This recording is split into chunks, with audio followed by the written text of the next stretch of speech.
नमस्कार। आज हम बात कर रहे हैं भारत के एक बहुत ही ऐतिहासिक कानून की, सूचना का अधिकार अधिनियम। ये एक ऐसा कानून है जो लोगों के संघर्ष से पैदा हुआ, लेकिन आज ये खुद एक बहुत बड़े संकट का सामना कर रहा है। तो सवाल ये उठता है कि सरकारी जवाबदेही की इस लड़ाई में आखिर दांव पर क्या लगा है। ये सवाल इस कानून के बिल्कुल केंद्र में है और इसका जवाब सच कहूं तो काफी चौंकाने वाला है। तो चलिए इस पूरी पड़ताल में हम इस कानून के प्रेरणादायक जन्म से लेकर इसकी आज की चुनौतियों तक के पूरे सफर पर एक नजर डालते हैं। देखिए, सबसे पहले ये समझना जरूरी है कि सूचना का अधिकार सरकार का दिया हुआ कोई तोहफा नहीं था। नहीं, बिल्कुल नहीं। ये एक दशक तक चले एक बहुत शक्तिशाली जमीनी आंदोलन का नतीजा था, जिसकी जड़ें गांवों की धूल में थीं। और देवडुंगरी गांव की सुशीला जी का यही सवाल इस पूरे आंदोलन की वो सीधी सादी लेकिन बहुत गहरी नैतिक नींव है। ये एक जटिल कानून को जवाबदेही के उस बुनियादी विचार से जोड़ता है जिसे हम सब अपनी रोजमर्रा की जिंदगी में समझते हैं। हमारा पैसा हमारा हिसाब। राजस्थान के मजदूर किसान शक्ति संगठन यानी MKSS के इस एक नारे ने पूरे संघर्ष की दिशा ही बदल दी। ये मांग अब सिर्फ जानकारी पाने तक नहीं रही, बल्कि ये सार्वजनिक पैसे पर जनता के लोकतांत्रिक कंट्रोल की मांग बन गई। और यहीं से इस कानून के वादे और इसकी आज की जो बिगड़ी हुई हकीकत है, उसके बीच की गहरी खाई साफ नजर आने लगती है। 2005 के RTI अधिनियम का मकसद एकदम साफ था, नागरिकों को वो ताकत देना जिससे वो पारदर्शिता को एक संस्थागत रूप दे सकें और सत्ता के गलत इस्तेमाल पर लगाम लगा सकें। एक बहुत बड़ा वादा था ये। तो फिर सवाल उठता है कि गड़बड़ हुई कहां?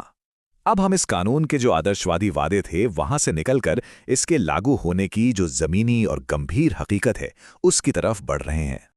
असल में वो मशीनरी जिसे इस कानून को लागू करने के लिए बनाया गया था, यानी हमारे सूचना आयोग, आज वो खुद प्रशासनिक नाकामी के बोझ तले दबे जा रहे हैं। जरा इस आंकड़े पर गौर कीजिए, 4,06,000 से भी ज्यादा। जी हां, पूरे भारत के जो 29 सूचना आयोग हैं, उनमें इतनी सारी अपीलें और शिकायतें बस पड़ी हुई हैं। ये नंबर अपने आप में ही बता रहा है कि सिस्टम किस हद तक ठप हो चुका है। और यह आंकड़ा तो और भी ज्यादा हैरान करने वाला है। यह दिखाता है कि कैसे देरी एक तरह से इनकार का ही दूसरा रूप बन जाती है। सोचिए, तेलंगाना में अगर आज कोई केस फाइल हो तो उसे सुलझने में अनुमानित 29 साल लग जाएंगे। तब तक उस जानकारी का क्या मतलब रह जाएगा? 4, ये उन राज्य सूचना आयोगों की संख्या है जो कमिश्नर्स की कमी की वजह से पूरी तरह से ठप पड़ गए हैं। यानी इन राज्यों में ये कानून बस कागज पर जिंदा है, हकीकत में नहीं। ये संकट कितना फैला हुआ है, ये आंकड़े साफ साफ दिखा रहे हैं।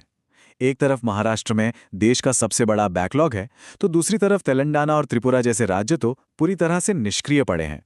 और तो और जो केंद्रीय सूचना आयोग है, वो भी बिना प्रमुख के ही काम कर रहा है। लेकिन सिस्टम की इस नाकामी का सबसे भयानक नतीजा वो भारी मानवीय कीमत है जो जवाबदेही मांगने वालों ने अपनी जान देकर चुकाई है। जब से ये कानून लागू हुआ है, तब से 100 से ज्यादा RTI कार्यकर्ताओं की हत्या की जा चुकी है। ये सिर्फ एक आंकड़ा नहीं है, ये उन लोगों की संख्या है जिन्होंने सच के लिए अपनी जान दांव पर लगा दी। इन आंकड़ों को एक इंसानी चेहरा देने के लिए सतीश शेट्टी की कहानी को समझना बहुत जरूरी है, जिन्हें बड़े बड़े भूमि घोटालों को उजागर करने की वजह से निशाना बनाया गया था। और देखिए, सिस्टम ने क्या किया, वो न सिर्फ उन्हें बचाने में नाकाम रहा, बल्कि उन्हें इंसाफ दिलाने में भी नाकाम रहा। अक्सर होता यह है कि हत्या की जांच का मकसद ही उस भ्रष्टाचार से भटका दिया जाता है जिसे उजागर करने की कोशिश की गई थी। एक तरफ तो ये प्रशासनिक पंगुता है और दूसरी तरफ RTI अधिनियम को सोचे समझे कानूनी बदलावों के जरिए भी जानबूझकर कमजोर किया गया है। 2019 में जो संशोधन हुए, उन्होंने तो सूचना आयोगों से उनकी स्वतंत्रता ही छीन ली। अब केंद्र सरकार उनका कार्यकाल और वेतन सब कुछ तय करती है। ये उनकी स्वायत्ता पर एक सीधा हमला है। अब एक नए खतरे को भी समझते हैं। हाल ही में एक नया कानून आया है, digital personal data protection act यानी DPDP।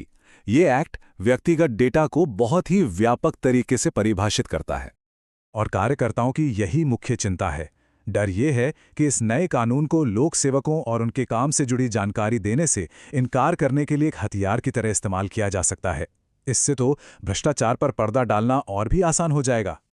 तो इन सब समस्याओं के बीच क्या कोई समाधान है? क्या कोई रास्ता है? आइए देखते हैं कि इस कानून की ताकत को फिर से बहाल करने के लिए क्या किया जा सकता है।